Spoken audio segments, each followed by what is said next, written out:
Sumo va fi genul de câine care trebuie să-i consume energia înainte de... Nu, aici. Aici vreau să fii. Aici vreau să fii.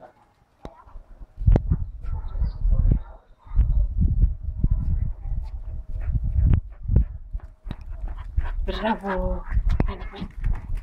Na!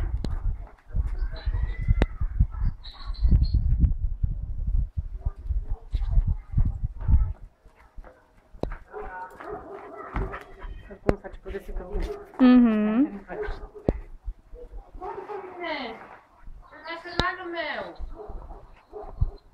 Hai mă, mami, că sunt mic și nu mă pricep. No! Bravo! Ai luat-o pe partea greșită, nu-mi place. Aici.